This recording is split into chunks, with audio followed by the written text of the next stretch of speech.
YouTube from TigerLily2336. This is my first solo video. I've done 2 others with Bodapar, a very good friend of mine, also a fellow YouTuber as well. This video I'm going to take a few moments to talk about relationships for most of you women out there. I am about to be 26 years old. My birthday's on Sunday. Yay, happy birthday, happy birthday. Happy birthday! Thanks! So, anyways, I'm about to be 26 years old, and I have no successful relationships to speak of. I have, well, most recently, a failed relationship of 3 years, and before that, a failed marriage of 3 years. I was never really capable of holding on to a steady relationship, and when I was pretty much dumped most of the time. So for any girls out there who have been dumped, believe me when I say I know exactly how you feel. Being dumped is probably one of the worst things that you can go through. And you know, breakups are hard. They're not easy. You're constantly reminded of the person, everything reminds them of you, and it's hard. It's ridiculous. I don't know who decided that people had to sulk and be upset about relationships. This is what conclusion I've come to. I got dumped not that long ago. I got dumped by the same guy twice in 1 year. Yeah, that's not exactly a good thing.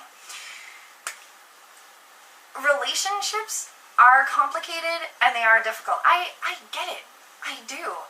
But at the same time, it's also not rocket science. Everybody says that women are from Mars and, you know, I'm sorry, men are from Mars, women are from Venus, blah, blah, blah, right? Maybe that is the case, but also at the same time, has it ever occurred to anybody that maybe if us women took the time to figure out men, we may actually be able to get the perfect relationship? Anyone? Bueller? No? Okay. If there's one thing I've learned, it's you have to try in relationships. But also at the same time, relationships just, I don't know, what the fuck am I saying? I'm a bitter Betty. I'm a seriously bitter Betty.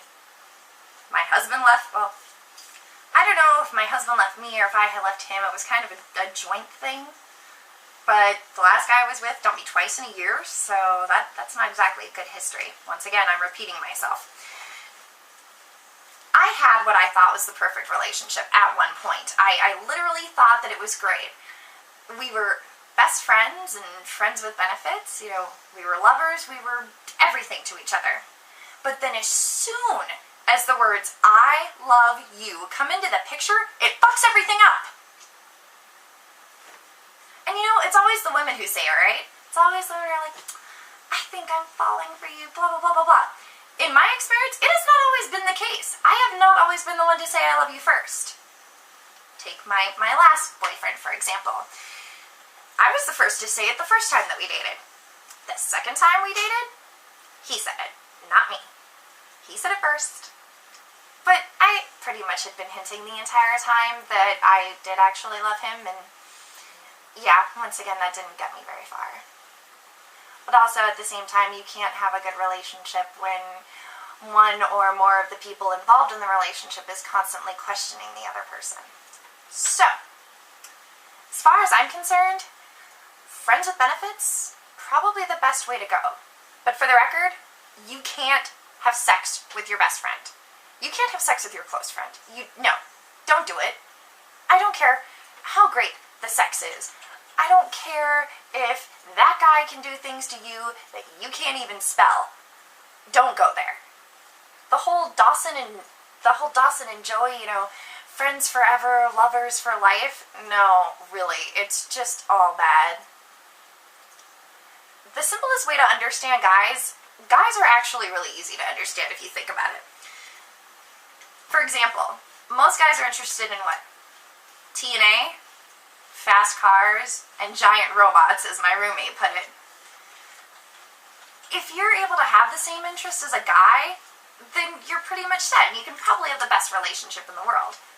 But at the same time, ladies, if I may, the reason that men think we're crazy is because we don't take the time to understand them. We don't. The fact of the matter is that we figure that they're just gonna come out and be emotionally as open as we are. No! Because the fact of the matter is that they're all still emotionally children. On the inside, deep down in every man, he's still 7 or 8 years old. He's still running around the sandbox playing with G.I. Joes. And you're still sitting there playing, Barbie dress-up or Disney princesses or some crap like that.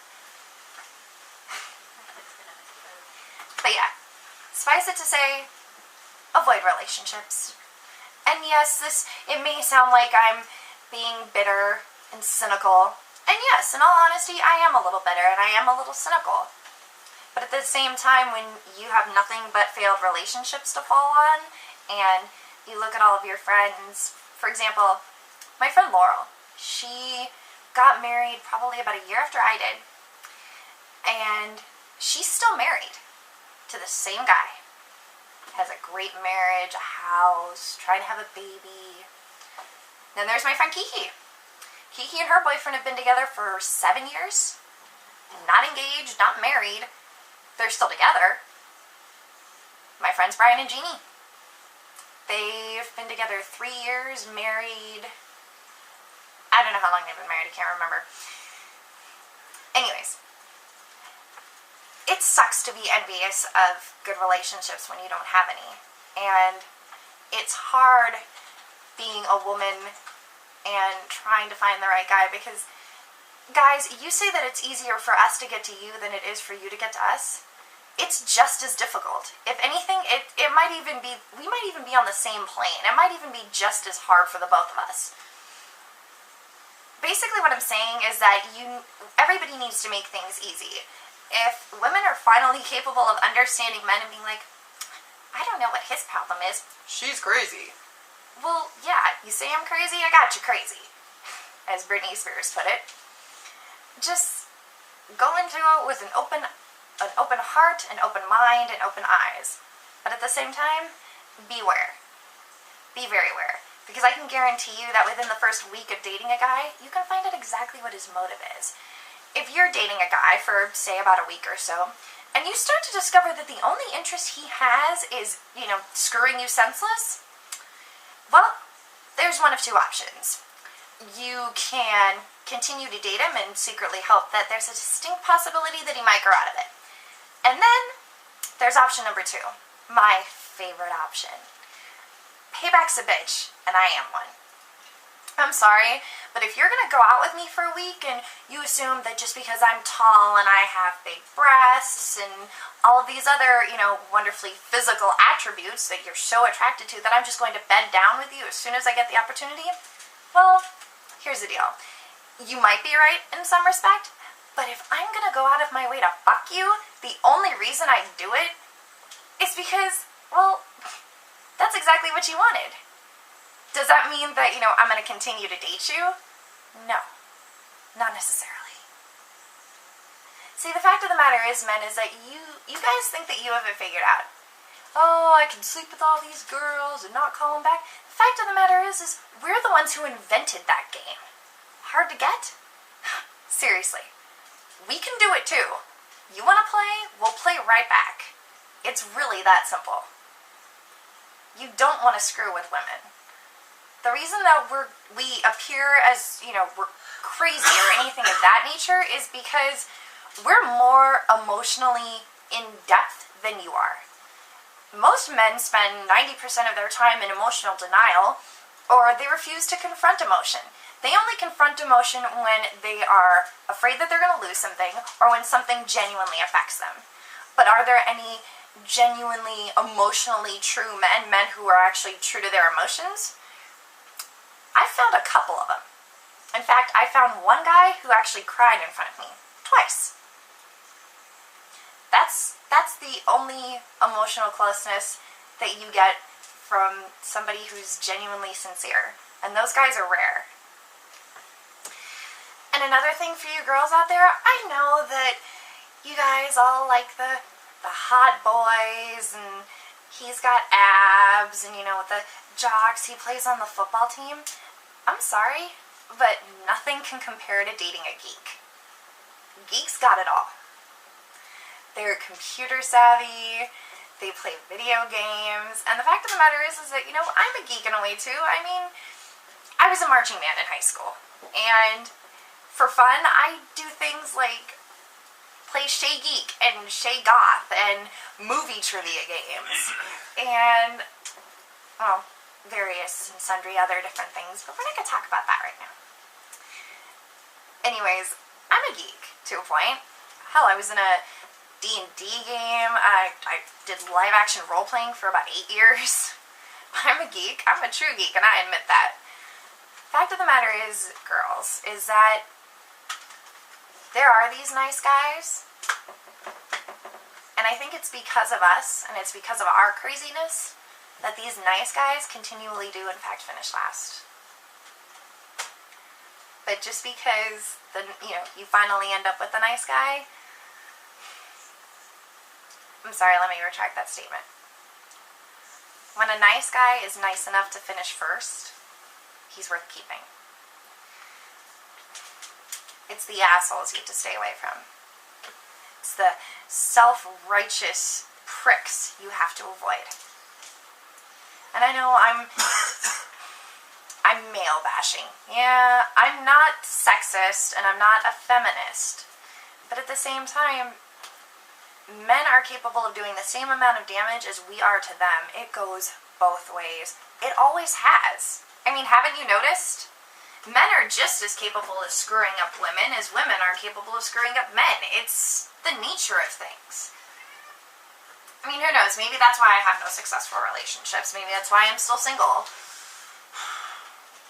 Whatever. You live with it day in, day out.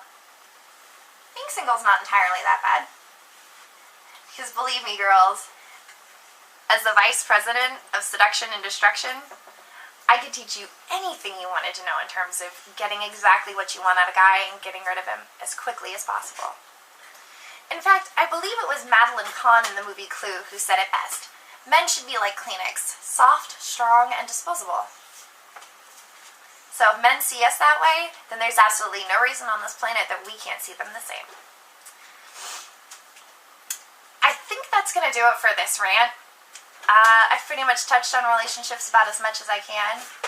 But for the record, nothing beats a great sexual relationship.